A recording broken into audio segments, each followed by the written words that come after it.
Dalawang araw na lang, Disyembre naman. Dahil sa inaasahang kaliwat ka ng Christmas parties at shopping, naglabas ang pambansang pulisya ng 12 safety tips ngayong holiday season. Kung ano ito, alamin natin sa report ng aming kasamang si Dina Pagibitan. Ilang araw na lang magsisimula na ang buwan ng Disyembre, buwan kung saan talaga namang ramdam na ang papalapit na Kapaskuhan. Kaakibat nito ang kabi-kabilang plano ng pag-alis para magdiwang at mamili ng mga panregalo.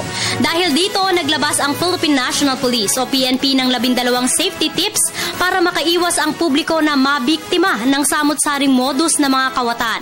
Kung magsha-shopping, siguruhing nakasara ang pintuan at bintana ng bahay bago umalis. Maiging lumabas na kasama ang mga kaibigan o kamag-anak sa halip na mag-isa. Kung may sasakyan na dala, mag-park sa mga parking area ng mall na pupuntahan at hindi sa labas na walang nagbabantay. Kung may kasamang mga bata, tiyaking hindi sila mawawala sa inyong paningin. Iwasan na ring magsuot ng mga mamahaling alahas, pakikipag-usap sa telepono at pagte-text sa mataong lugar para iwas init sa mata ng mga mapagsamantala. Tiyakin ding parating i-check ang inyong mga dalang gamit o napamili. Mag-ingat din sa social media. Payo ng PNP, huwag nang mag-post na pupunta ka sa mall dahil maaari itong gamitin ng mga kriminal na pagkakataon para pasukin ang inyong bahay. Doble ingat din sa mga hindi kakilalang nakikipagkaibigan sa social media. Isa rin kasi itong modus ngayon para makapanlin lang. Kung plano namang mag-party sa bahay, huwag mag-iwan ng mahahalagang bagay sa hindi tagong lugar sa inyong bahay.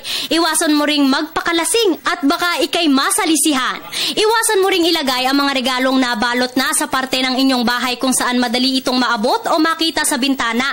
At syempre, iwasang i-overnight ang pagpapailaw ng mga Christmas light upang makaiwas sa sunog sanhi ng overheat. Kaya naman, kung ayaw mong mabiktima ng mga kawatan, hindi lamang doble ingat ang kailangan.